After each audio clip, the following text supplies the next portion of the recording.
他凌驾于三国一切谋臣志士之上，一生7大预言无一失算。传说郭嘉不死，卧龙不出。在每一个三国迷心中，郭嘉未能与诸葛亮斗智，成为了最大的遗憾。那么郭嘉与诸葛亮到底谁更厉害？诸葛亮真的是因为室友郭嘉才隐居隆中的吗？本期视频就让我们按照时间的顺序，一口气看懂三国第一鬼才郭嘉的传奇一生。从公元170年在颍川出生，至公元207年跟随曹操征伐乌丸时病逝，郭嘉终年仅38岁。《三国志》中评价郭嘉算无一策，几乎从来没有失过手。枭雄曹操更是评价郭嘉说：“使孤成大业者，必此人也。”郭嘉少年时就已很有远见，见东汉末年天下将要大乱，20岁的郭嘉便选择了隐居，秘密结交天下英雄豪杰，不与世俗交往，所以知道郭嘉的人并不是太多。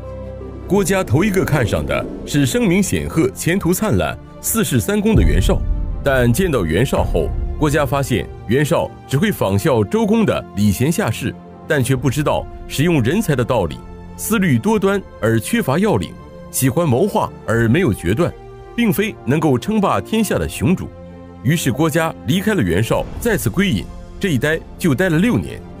公元196年，曹操颇为器重的一位谋士西至才去世，曹操在伤心之余写信给荀彧，让他为自己推荐一位可以接替西至才的谋士。于是荀彧就将自己的好友郭嘉推荐给了曹操，二人一见如故，共同讨论天下大事，无所不言。从此开始，郭嘉便当上了曹操的军事参谋、军师祭酒，为曹操的4方征战出谋献策，忠心效力。郭嘉面对当时各路诸侯割据、群雄争霸的局面，对一个个敌人的心理状态进行了准确的判断，成为了曹操获胜的关键。1年后，曹操征讨张绣失败，遭到袁绍写信羞辱。就在曹操担心自己没有足够的实力与袁绍抗衡之时，郭嘉提出了著名的10胜10败论，一连举出10条理由来证明曹操有10胜，袁绍有10败。也正是郭嘉具有说服力的分析，使得曹军将士的斗志大振，也为曹操拟定了远期和近期的作战目标。郭嘉也自此确立了自己在曹操军事智囊团中的核心地位。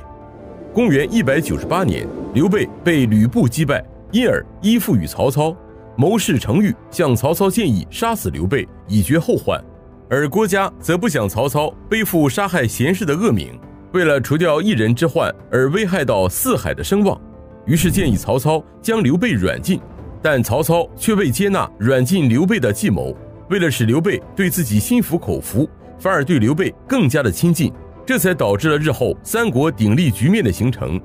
曹操出兵攻打虎踞徐州的吕布时，吕布被围困在下邳坚守不出，战役持续了大半年的时间。曹操见军中士兵疲惫不堪，便产生了退兵的想法，但此时郭嘉却看出了胜机，以项羽为例，劝谏曹操，提出有勇无谋者，若气衰力竭之时，便不久于败亡的观点，力劝曹操发动急攻。曹操依郭嘉的计策而行，一面攻城，一面决堤，水淹下邳。果然在不久之后攻克了下邳，擒杀了吕布。公元199年，刘备趁袁术北投袁绍之机，主动向曹操请求前去截击。此时恰好郭嘉、程昱都不在曹操身边，经过刘备的一顿忽悠，曹操就答应了他的请求。等到郭嘉与程昱回来之后，一切都为时已晚。此时刘备已经夺取了下邳，举兵开始对抗曹操，曹操为此悔恨不已。1年后，曹操为了避免将来同袁绍作战时前后受敌，决定先消灭在徐州立足未稳的刘备。当时曹操手下的诸将皆怕袁绍乘机来进攻许昌，到时进则无法作战，退则无路可退。就在曹操犹豫不决时，郭嘉分析到，袁绍向来优柔寡断，不会迅速做出反应，刘备人心未归，立足未稳，此时迅速进攻，刘备必败无疑，然后再回师对付袁绍，这是改变腹背受敌的最好机会，绝不能失去。于是曹操举师东征，大破刘备，俘虏了刘备的妻子，生擒了关羽。事情的发展也正如郭嘉所预料的那样，袁绍果然还没有做出反应，刘备就已经被击败，这才让曹操得以全力以赴地与袁绍展开决战。可正当曹操满怀信心在官渡与袁绍决战的时候，又一个令人不安的消息传到了曹操的营中。江东豪杰孙策准备发兵偷袭曹操在许都的根据地。曹操本就在与袁绍的对峙中处于劣势，如果孙策选择此时进攻，根本就不可能抽出兵力保卫许都。如若许都丢失，曹操的势力将彻底分崩离析。许多人在此时开始暗中向袁绍献媚，准备为自己留条后路。就在此紧急关头，郭嘉再次预测孙策刚刚吞并江东，所诛杀的都是英雄豪杰，而且孙策这个人轻率，不善于防备，如果有刺客伏击，他必难逃一死。果真如郭嘉所料，孙策尚未渡江就被仇敌许贡的门客所杀。虽然这只是一个巧合，但确实为郭嘉的神机妙算添上了浓墨重彩的一笔。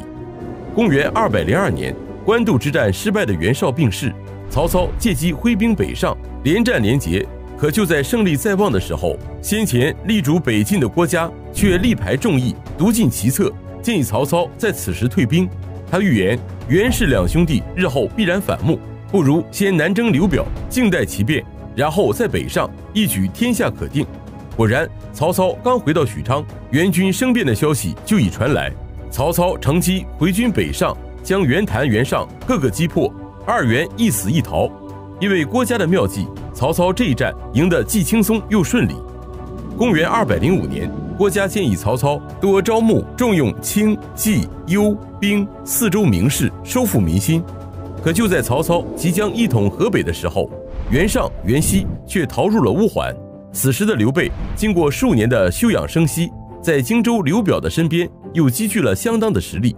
曹操害怕刘备会在自己孤军远征之际在背后突然发难。此时郭嘉又提出了不同于他人的见解，让曹操放心远征，到时候自会有人来阻止他。曹操听从郭嘉的建议，立刻进兵柳城，在白狼山之战斩杀乌桓单于蹋顿，俘虏20余万。曹操根据郭嘉的计策，终于彻底平定北方，统一整个黄河流域以北地区。但这次行军路况极端恶劣，沿途有长达200里的地段干旱无水。在从柳城回来的途中，因为水土不服，气候恶劣，再加上日夜疾行又操劳过度，郭嘉患疾病去世。